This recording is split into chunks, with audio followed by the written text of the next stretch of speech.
Hello everyone. इस video में हम क्लास 12th इंग्लिश फ्लेमिको की 4th लेसन को कर रहे हैं, जो है the rat trap. Rat trap is written by Selma Lagerlof, was a Swedish writer whose story have been translated into many languages। तो एक स्वीडन राइटर है जिनकी स्टोरी, काफ़ी सारी स्टोरी उन्होंने स्वीडन लैंग्वेज में लिखी हुई है, तो उनके लैंग्वेजेस जो है बहुत सारी भाषाओं में ट्रांसलेट की गई हैं। Universal themes runs through all of them. We believe that the essential goodness in the human being can be awakened through understanding and love। तो इस स्टोरी का जो मेन थीम है, ए बिलीव दैट एसेंशियल गुडनेस, जो बहुत अच्छे गुण होते हैं मानव में, वो जगाया जा सकता है बहुत अच्छे से समझकर, समझाकर, या फिर उनको प्यार से। तो ये यूनिवर्सल जो है, ये सच्चाई है, सभी जगह सच है ये शब्द। तो ये ऐसे ही कुछ थीम लेकर वो मतलब कि कुछ राइट लिखती है, स्टोरी लिखती है। The story is the set amidst the mines of Sweden. तो स्टोरी एडमिस्ट मतलब कि ये जो स्टोरी है, ये स्वीडन की ऐसी जगह की स्टोरी है जो आयरन में से रिच है, आयरन और से रिच है, मतलब कि लोहे से रिच है। Which a figure large in the history and legend of that country. तो ये हिस्ट्री में भी काफ़ी मतलब कि प्रसिद्ध है, और ये कंट्री काफ़ी आयरन और के लिए जानी जाती है। The story is told somewhat in the manner of a fairy tales. तो ये कुछ फेरी टेल्स जैसी स्टोरी है। तो अब इसको देखते हैं, समझते हैं चलिए स्टोरी पर। Once upon a time, there was a man who went around selling small red trap of wire। तो एक समय की बात है, एक आदमी जो कि अपना समय गुजारता था selling red small red trap, मतलब कि रेड ट्रैप चूहेदानी, चूहे पकड़ने की, उसको बनाकर। He made them himself at odd movement. Odd movement मतलब कि कुछ ऐसे फ्री टाइम में वो बनाया करता था ये रेड ट्रैप को। From the material he got by begging in the stores और एट द बिग फार्म, जिसको वो बैगिंग यानी कि भीख मांग कर, या स्टोर से या बिग फार्म जो होती थी वहाँ से वो मांग कर ये मटेरियल उसके लिए जुगाड़ करता था। But even so the business was not specially profitable. जो इसकी बिजनेस थी ये कुछ ज़्यादा प्रॉफिटेबल नहीं थी। So he had to resort to both begging and pretty thievery to keep body and soul together. तो इसीलिए वो थोड़ी सी यानी कि बैगिंग करता था, मतलब भीख मांगता था, और थोड़ा वो थीफरी मतलब चोरी भी करता था, जो यानी कि बॉडी सोल मतलब कि वो जीने के लिए, बॉडी और सोल को एक करने के लिए उसका जीने का यही आधार था। Even so his cloth were in rags, his cheeks were sunken and hunger gleamed in his eyes.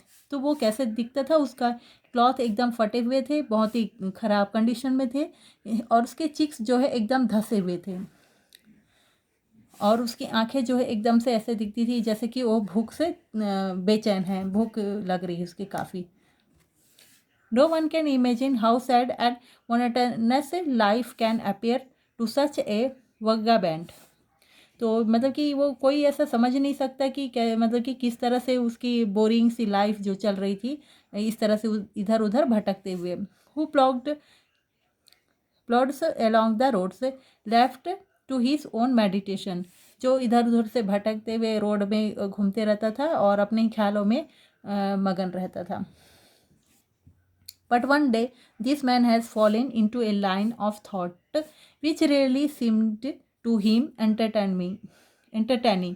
तो एक दिन वो ऐसा ही नहीं कि थॉट में उसके दिमाग पर आता है जिसको लगता है कि वो ये बहुत ही इंटरटेनमिंग है। He had naturally been thinking of his rat trap.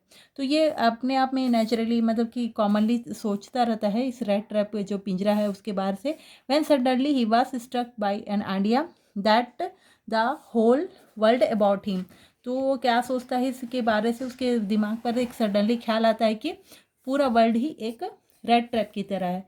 The whole world with he its land and seas, cities and villages was nothing but a big rat trap. तो ये जो वर्ल्ड है पूरा एक रेड ट्रैप की तरह है, और इसमें सीज, विलेजेस वगैरह कुछ और नहीं, वो चूहेदानी में फंसने के लिए चीज़ें बनी हुई हैं। It had never exit from any other purpose than to set baits for people। It offered riches and joys, shelters and food, heat and clothing, exactly as the rat trap offered cheese and pork. And as soon as anyone let himself be tempted to touch the bed, it was closed in on him. तो ये जो चलिए पूरा world and then everything came to the end. तो ये जो कैसे world है, ये सब किस चीज़ से बनी हुई है, सी सिटीज़ और विलेजेस वगैरह से बनी है, और जो कि एक रेड ट्रैप है। और इसमें जो डाला गया है वो क्या चीज़ है, ऑफर कर किया गया रिच से जॉयस, शेल्टर, फूड, ये सारी चीज़ें ये आपको आकर्षित करने के लिए डाली गई हैं। जैसे कि रेड ट्रैप में क्या डाला जाता है, चूहे को पकड़ने के लिए चीज़ और पॉर्क, कुछ मीट या कुछ खाने की चीज़ें डाली जाती हैं, उसी तरह से यहाँ इस वर्ल्ड में ये अमीरी, जॉय, शेल्टर, फूड, ये सारी चीज़ें डाली गई हैं। जो इसको छूता है या फिर जो इसके संपर्क में आता है वो इस जाल में फंस जाता है। ये इस तरह का ये एक सच्चाई है, और ये एक इस तरह का थॉट इसके माइंड में आता है। तो उसको लगता है कि इस तरह से अगर कोई इस चीज़ ये सब के पीछे भागेगा तो वो यानी कि इसके चक्कर में रेड ट्रैप के में फंस जाएगा, पिंजरे में फंस जाएगा। The world had of course never been very kind to him, क्योंकि ये वर्ल्ड जो है बिल्कुल सही है कि इसके लिए बिल्कुल भी अच्छा नहीं था। So it give him unwanted joy to think ill of it in this way. तो इसीलिए वो इस तरह से सोचकर अपने मन को शांत रखता था। It become a cherished past time of his during many Davray plodding to think of people he knew who had let themselves to caught in the dangerous snare, and of other who were still circling around the bed.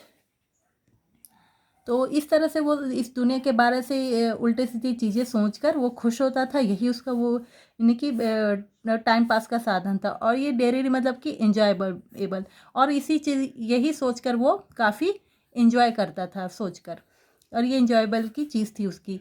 और reporting मतलब कि कुछ बुरा सोचना world के बारे से या दूसरों के बारे से बुरा सोचते रहना, तो ये सारी चीज़ें फंसने वाली चीज़ हैं। और शेयर यानी कि फंसाना और दूसरे को यानी कि वो करना, ये सारी चीज़ें, ये जो ऊपर लाइन में वही चीज़ यहाँ बताई गई है कि ये सोचकर वो खुश रहता था।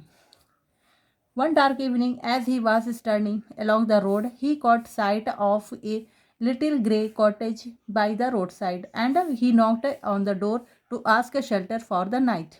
तो एक दिन ऐसी इवनिंग को वो इधर उधर अपने ख्यालों में खो रहा था, तो यानी कि रोड पे जा रहा था, खो गया था अपने ख्यालों में, और वो एक रोड साइड पर एक कॉटेज के पास जाता है। वो नॉक करता है शेल्टर के लिए, रात रुकने के लिए। तो वहाँ उसको देखते हैं शेल्टर मिल रही थी।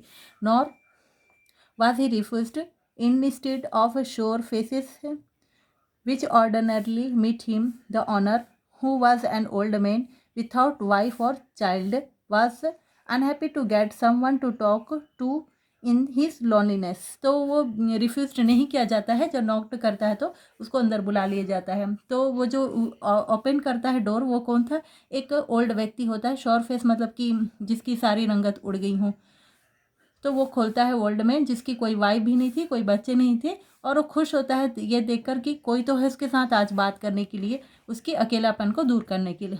Immediately he put the porridge to pot on the fire and gave him सपर।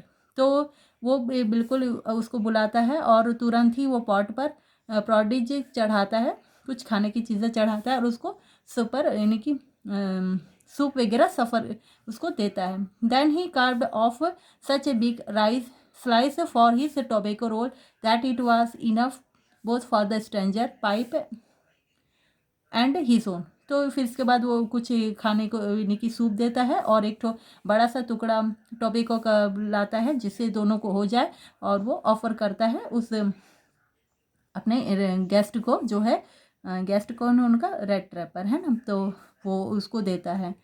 फिर इसके बाद वो लोग finally he got out and old pack of cards and joy mjolis with the guest until bed time. तो इसके बाद फिर वो यानी कि एक कार्ड लेता है, यानी कि प्लेइंग कार्ड जो होती हैं वो लाता है, और उसे मेजोलिस खेलते हैं जब तक कि बेड टाइम मतलब कि सोने का टाइम नहीं हो जाता। The old man was just genius with his confidence as with his porridge and tobacco तो ओल्ड मैन का जो आदत था, व्यवहार कैसा था, एकदम से कॉमन था और बहुत ही मतलब कि दयालु प्रकृति का था। और वो उसने काफ़ी कॉन्फिडेंस के साथ, जिस तरह से यानी कि भरोसे के साथ जिस तरह उसने सूप और टोबैको दिया था, उसी तरह उसने गेस्ट को क्या किया था, सारी अपनी इंफॉर्मेशन देता है। The guest was informed at once that in his days of prosperity his host had been a crofter at Ramjes iron work and had worked on the land. तो ये उस समय की बात है जब वो एकदम मतलब कि अच्छा होता था, यानी कि हेल्थी पर्सन होता था, जवान था। वो रंजस आयरन मिल्क में काम करता था और वहाँ काम करके उसने काफ़ी अच्छे मतलब कि पैसे जमा किए थे।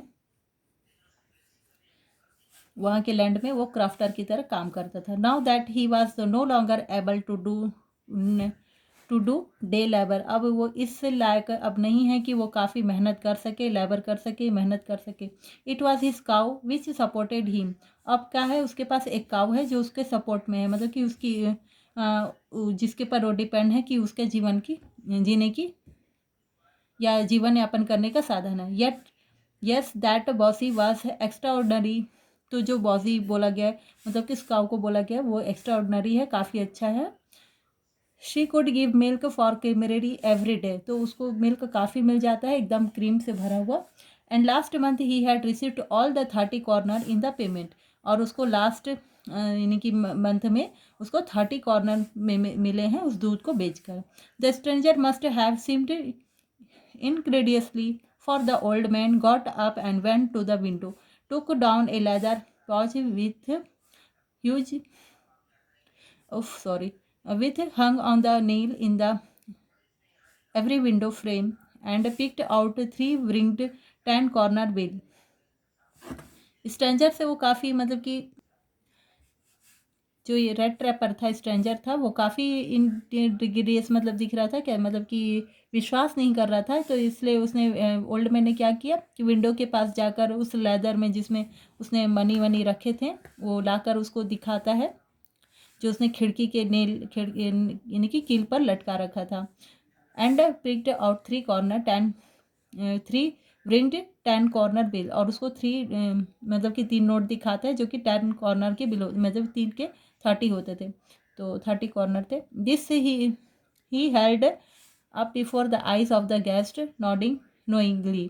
तो उसने फिर उसको आइज के सामने दिखाता है गेस्ट को, और ये देखो करके उसको यानी कि अपने सिर को हिलाता है कि जानकारी देने के लिए, ये करके।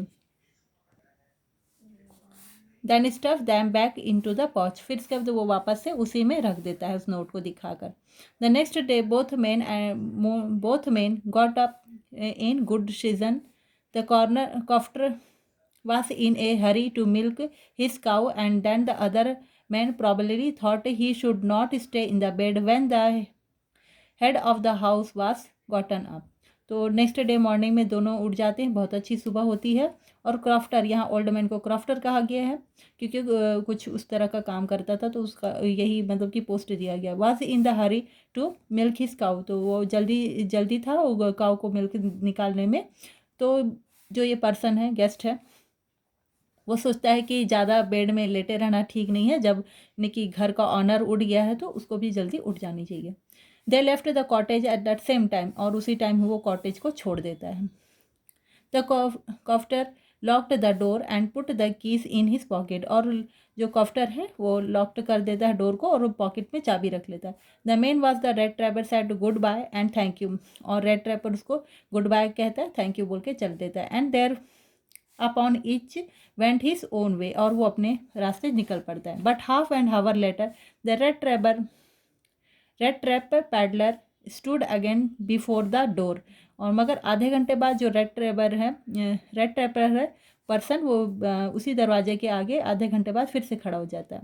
ही did not try to get in. और वो अंदर जाने की कोशिश नहीं करता इस बार। हाउ एवर, क्यों?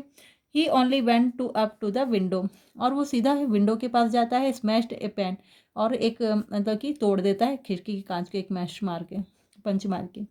स्टंक on his hand and got hold the pouch with the 30 kronor. और अपने हाथ घुसाकर उस 30 कॉर्नर जो रखे थे उसको पाउच से निकाल लेता है। He took the money and thrust it into his own pocket, और उसको निकाल कर अपने पॉकेट पे रख लेता है। Then he hung the leather pouch very carefully back in his place and went away, और उसके धीरे से बहुत ही ध्यान से उसको यानी कि पाउच को वापस उसी जगह पे रख देता है। तो इस वीडियो पे इतना ही। नेक्स्ट वीडियो में हम आगे का पढ़ेंगे कि क्या होता है उसके बाद। चलिए, इस वीडियो को अगर आपको समझ में आया, अगर हेल्प मिलती है तो थैंक यू।